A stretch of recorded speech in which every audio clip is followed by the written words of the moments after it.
Hello friends, इस video में हम आपको एक ऐसे शख्स की कहानी सुनाने जा रहे हैं जिसकी कहानी सुनने के बाद आपका आत्मा झकझोर देगा और रोने पर मजबूर हो जाएगा। यानी कोई पत्नी इतनी ज़्यादा कैसे बेरुखी और बेदर्दी हो सकती है जो अपने पति को इस तरह से टॉर्चर और हरास करे कि वो सुसाइड करने पर मजबूर हो जाए और उसका जान ले ले। हम बात कर रहे हैं यानी अतुल सुभाष की, जो पेशे से इंजीनियर थे, यानी बेंगलोर में कार्यरत थे, अच्छे कंपनी में काम कर रहे थे, अच्छे पैसे कमा रहे थे। यानी इनका विवाह वर्ष 2019 में जौनपुर की रहने वाली निकिता सिंघानिया से होती है। शादी 2 साल तक ठीक ठाक चलता है।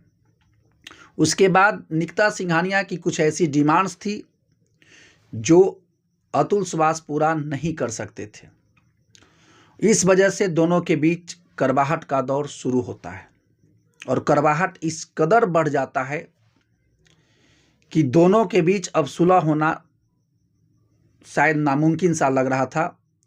और इस वजह से अब शुरुआत होती है यानी अतुल सुभाष की बर्बादी की कहानी। और बर्बादी की कहानी लिखने वाला कोई और नहीं बल्कि उन्हीं की पत्नी निकिता सिंघानिया थी। अतुल सुभाष को बर्बाद करने के लिए उनकी पत्नी निकिता सिंघानिया ने अतुल सुभाष पर 9 एफआईआर किए। 6 एफआईआर लोअर कोर्ट में और 3 एफआईआर हाई कोर्ट में। और उन पर बहुत सारे सेक्शंस लगाए गए, धाराएं लगाई गई। धारा 302 जो कि मर्डर का है, धारा सेक्शन 377 अननेचुरल सेक्स का है, यानी उन पर दहेज प्रथा का भी आरोप लगाया गया। और भी बहुत सारे उन पर दफाएं लगाए गए, सेक्शंस लगाए गए। और यहाँ तक ऐसा नहीं था कि केवल ये एफआईआर यानी अतुल सुभाष पर किया गया था, बल्कि उनके माता पिता और उनके भाई को भी इसमें शामिल किया गया था। और उनकी पत्नी ये ठान चुकी थी कि ये अतुल सुभाष के पूरे परिवार को धीरे धीरे बर्बाद कर देना है। और इसी मकसद से यानी उनकी पत्नी निकिता सिंघानिया अतुल सुभाष पर इतने ज़्यादा एफआईआर की थी, जबकि निकिता सिंघानिया को इतना साहस कहाँ से मिल रहा था।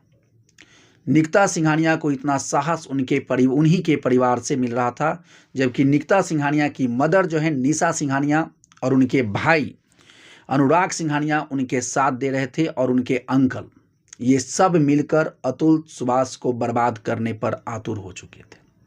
और ये सब मिल करके अतुल सुभाष को बर्बाद करने की कहानी लिख रहे थे। अतुल सुभाष एक अच्छे पैसे कमा रहे थे, वो अच्छे ज़िंदगी जी रहे थे, लेकिन ये सब उनकी जीवन में यानी अब यानी उस तरीके से नहीं चल पा रहा था, क्योंकि अब एफआईआर का दौर शुरू हो चुका था। और वो जॉब कर रहे थे बेंगलोर में और केस हुआ था जौनपुर में।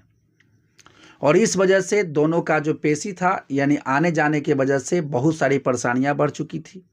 अतुल सुभाष ये सब से छुटकारा पाना चाहते थे, ये सब एफआईआर और केस दफा ये सब से छुटकारा पाना चाहते थे। वो अपने पत्नी से और ये इस कदर से यानी वो उम्मीद नहीं किए थे कि उनकी पत्नी उन पर इस तरीके से एफआईआर करेगी और इतने ज़्यादा उनको टॉर्चर करेगी।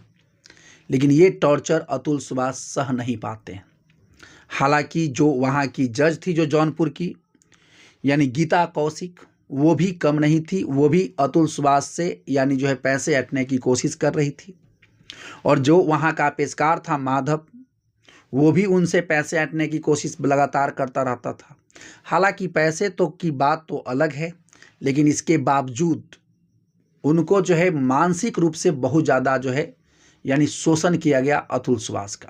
और शोषण करने वाले में उनकी पत्नी निकिता सिंघानिया और ससुराल उनको सास और उनके साला ये सब शामिल हैं। और यहाँ तक कि जज भी उनको मानसिक शोषण करने में कमी नहीं छोड़े। यानी ये सब प्रक्रिया चल ही रहा था कि अब अतुल सुभाष को ऐसा लग चुका था कि शायद ये सब चीज़ से निकलना मुश्किल है, नहीं निकल सकते हैं। तो उन्होंने एक रास्ता निकाला कि शायद अब मरना ही मेरे पास एक विकल्प है।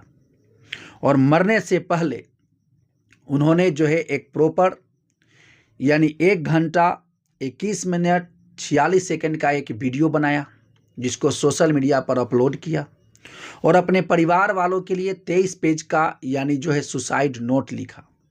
और हालांकि होता यह है कि कोई भी व्यक्ति जब सुसाइड करता है तो वो जो है वो सुसाइड बस ऐसे ही कर लेता है, उसके बारे में न तो ये पता चलता है कि सुसाइड करने से पहले वो क्या किया था।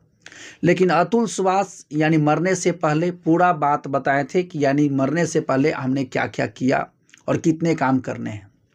उन्होंने मरने से पहले 33 काम उन्होंने लिस्ट बना रखा था कि 33 काम करना है, और सबको काम पूरा करने के बाद बाकायदा उसको टिक कर रहे थे।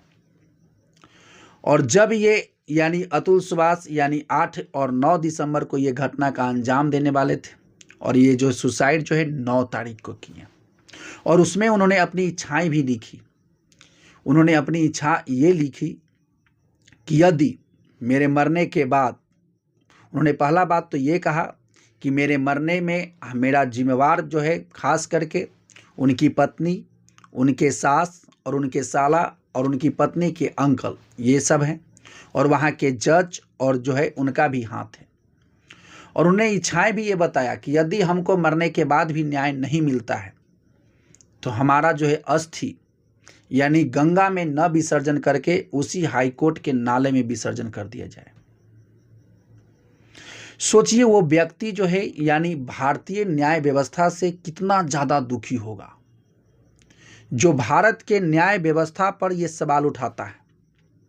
जो भारत के, देखिए महिला कमज़ोर है, उसको पावर दीजिए, कोई दिक्कत नहीं, लेकिन उसका गलत उपयोग भी होना नहीं चाहिए, क्योंकि उससे कई जिंदगी जो है खराब हो सकती है।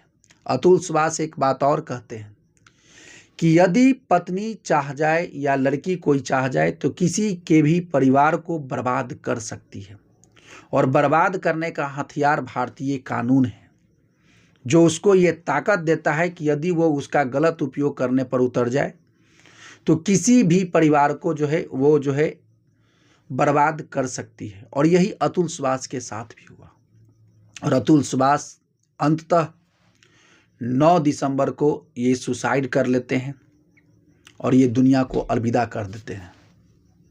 सोचिए ये कितनी दुखद घटना है कि हमारी एक ऐसी समाज, एक ऐसी कानून व्यवस्था जिसका कोई गलत सहारा ले करके किसी को भी बर्बाद कर सकता है और किया जा सकता है।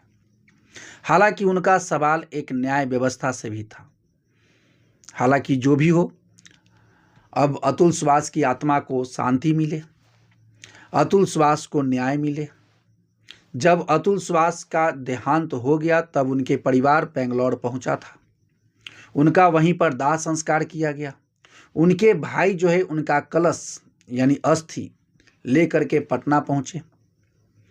जब पटना में यानी मीडिया वाला उनसे पूछता है कि इस अस्थि का क्या कीजिएगा, तो उनका जवाब था, ये अस्थि तब तक हमारे पास रहेगी जब तक हमारे भाई को न्याय नहीं मिल जाएगा। जिस दिन न्याय मिलेगा उस दिन इसको यानी जो है गंगा में प्रवाह कर देंगे, नहीं तो ये उसी तरीके से घर में रखा रहेगा। सोचिए वो परिवार उस अस्थि को देख करके डेली रोएगा, डेली याद करेगा अतुल सुभाष को। तो जो भी हो, ये अतुल सुभाष को न्याय मिले। हालांकि उनको न्याय मिलना चाहिए, हालांकि हम यही उम्मीद करेंगे। तो ये पूरा कहानी था आपको जो हमने इस वीडियो में बताया।